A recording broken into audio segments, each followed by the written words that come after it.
Banmu. Ban iki yo ban sepeda kuwi. Dadine jaman rikala semono dulu nenek toko-toko sing istimewa kaya saiki kok tambal ban ki mlaku. Ban apa sing medeni? Yo kabeh ban nek mlinggih sing bakal medeni to. Ban sepur yo medeni. Ban bis medeni. Sing medeni nek Apa? banci. Aku dene aku birak-birak kok. Anu baik karo Mas Gareng. Menawi nembang lan ngatur lelagon wonten laladan wates niku kudu hati-hati. Mriki niku daerah yang berbudaya. Paguyuban karawitan menika kathah sanget gamelan niku nganti kepangset. Mereka dipun bimbing, dipun bina, sinau sareng-sareng kalian Bapak Susilo Budi. Nggih, guru. Nggih. Mau sore ya wis tari-tarian. Nggih. Kula mujudake dadi tetenger ya, Lek. Betul. Harus Mas. Betul. Keluarga jenengan kene, keluarga sing budaya. Betul. Lan ninggalke marang seni tradisine. Tetep diuri-uri lestari lan urip ana ing wates kene. Amin amin ya rabbal Lah nek komplit Mbak niki panjenenganipun Bapak Susilo dipun aturi minggah wonten pepanggengan. Nggih. Monggo jenengan kang ngaturi nggih. Bapak Susilo Budi. Susilo Budi monggo dengan paring bau baikkan. Pak Susilo menika boten ngirani raos hormat kula dhateng panjenengan aturan dengan tindak wonten ing pepanggungan Pak Susilo. Nggih. Dipun sekopi nggih. Nggih, kelok barang main anu kersanipun sinom kelok barang nggih. Tasih lenggah nggih Pak Susilo nggih. Taksir Pak. Nggih. Monggo ketoprak Mas. Ya, repeke kelok barang. Duduk.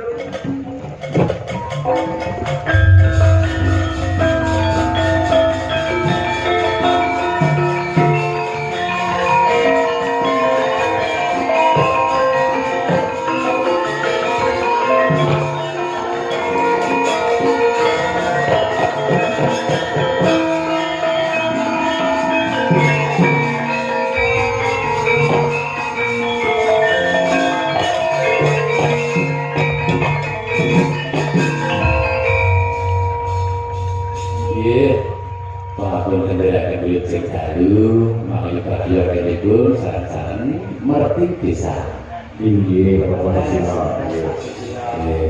Mas Gareng Wonten dawuh. dalu boten pambian sedaya waras nggih. Amin jarang galang amin Pak Sus. Baika nembe panggih singkah menika. Nggih, pamestanipun Pak Susilo nggih. Menika bedhaipun anu kelantan ingkang sidak sampun nggih. Kula maturaken ingkang halusan sing nom-noman wis diaturi terus saiki sing sepuh-sepuh. Nggih, Mangkaraken Pak Sus. nggih, bisa kamar-kamar. Tulujin iki ya tulujin. Nggih. Saya kendala oleh. Nah, Mas Budi menika adalah alumni Insya Allah berwisuda sarjana seni wonten ing Karawitan isi Surakarta putra daerah dari Wates. Nggih. Lagi skripsi nggih. Ya ora sambung ora sambung ngadekno. termasuk satu-satunya mahasiswi yang dari Mahasiswa yang dari isi loh Mas. Dulu Wates itu. Leres nggih. Kula terbilang wonten ing ping kula menika senior cukup kondang ya. Nggih, ngono Pak Sus. Kasihan. Nggih. Wah, kenapa-napa Nggih. Nggih, mungkin langsung double senggak hukum Mas nggih. ora enggak nggih. Kersane dulu noda. Nggih, ngono Pak Sus. Nggih. Saged dipunwiti? Monggo Bapak. Nggih, sing laras Pak Camat, Pak Anggota Dewan, Pak Lurah sedaya yang sami rawuh. Nggih. Salah satu ngeteraken sifat pelaksanaan. Susino selok barang, kowe dadi murid iso lho. Wah, pelok barang kok. Iso. Belas.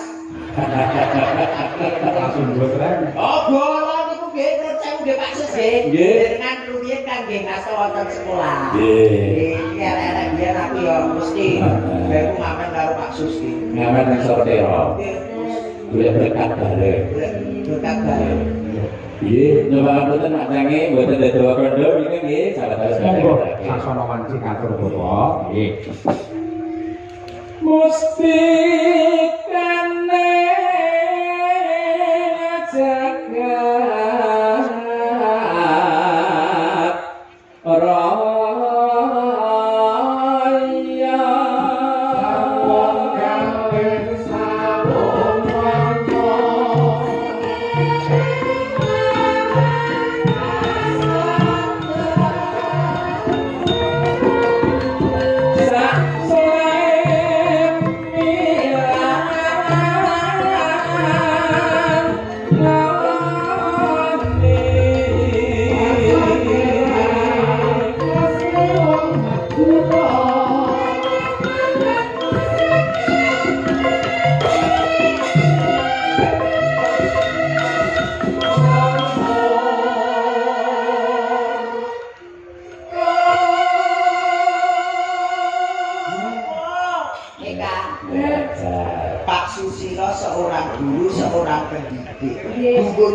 siji. Piye? Nek latihan nembang ki neng ndi?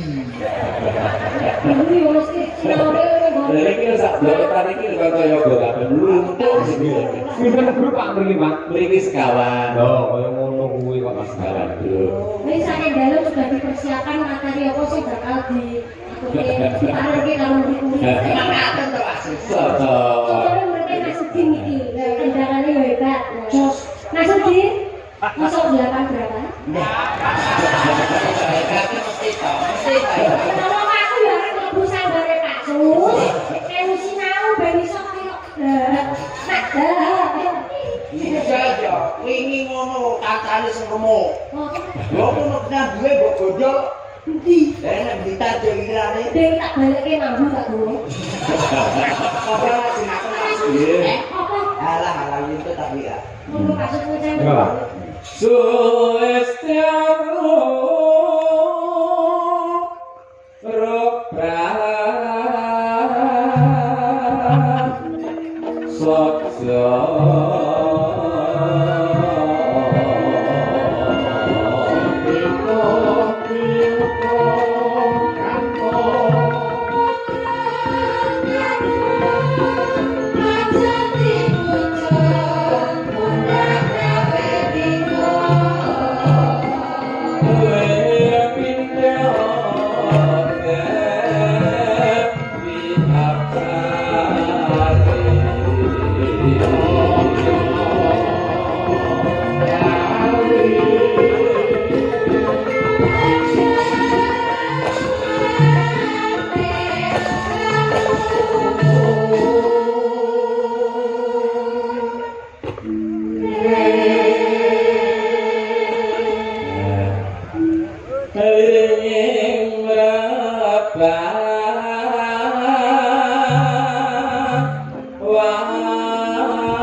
Tapi itu orang kali sudah balik.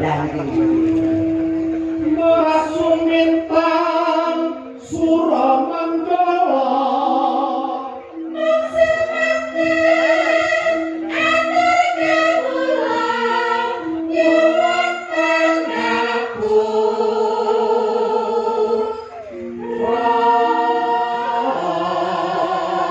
Ini jelas kan Mononogo Suminten.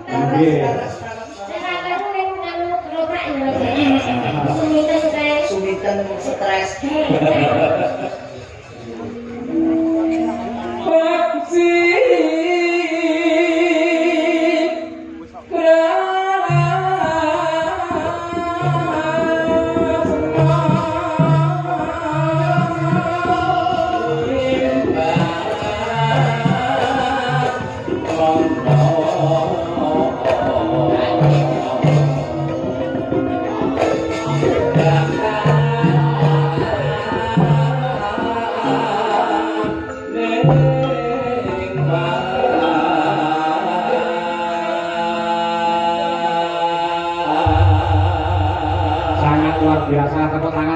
Susilo Budi lan Mas Udin.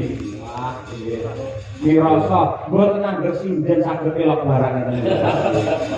Jenengan lah luar biasa elok sanget. Jenengan saged derek urun.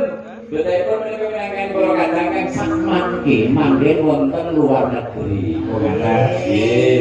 Menika donatur saking wargi Krakata. Nggih. Lajengipun Pak Sus mungkin sebatas bila pamit. Nggih, Wah, biasane sembodo.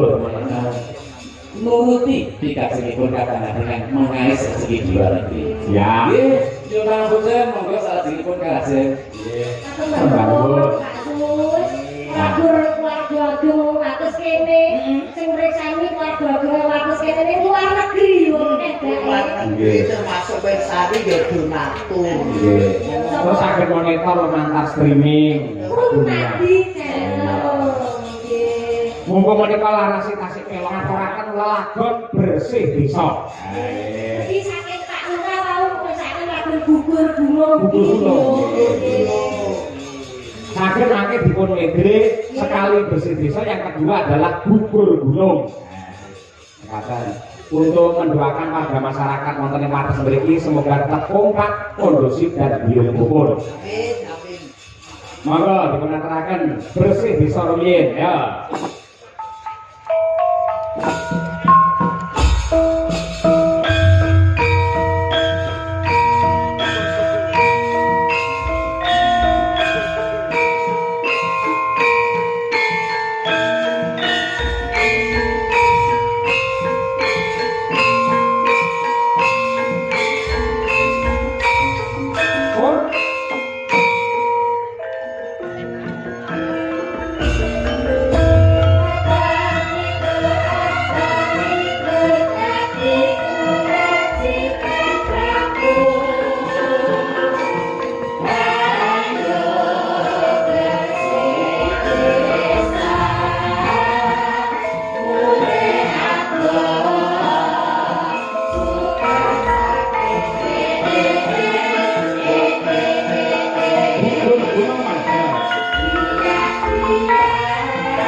dumateng paguyuban karawitan ingkang dipun wadahi wonten ing Pakoso Laras ing Desa Wates Jenangan Ponorogo niki wau. Baik kan ngantos buru-buru to, Mbak? Nggih. Wah, siap. Nuwun sewu Mas Karyo, Nggih. wonten jawilan saking panitia ambuh bilih menika ingkang kagungan Avanza AE 1266 SA warna silver, hasad lampu nyala terus, Mas. Sing kagungan Avanza AE 1266 SA hasilipun nyala terus, Mas nggih. Monggo Nggih, padamkan dulu. perhatian saking panitia sangat luar biasa. Mas Bareng, Mbak Eka. Nggih. mangke perkawis gojek kalajengaken wonten ing goro-goro. Kamundhut saking panitia bangun pura kencana tegesipun bangun dumateng gerbang yang indah menuju zaman keemasan untuk seluruh warga masyarakat ing Laladan Wates dipun pandhegani kalian Bapak Kepala Desa Munaji. Saged istirahat rumiyin kok tak rakit batuk gelar cerita. Nggih.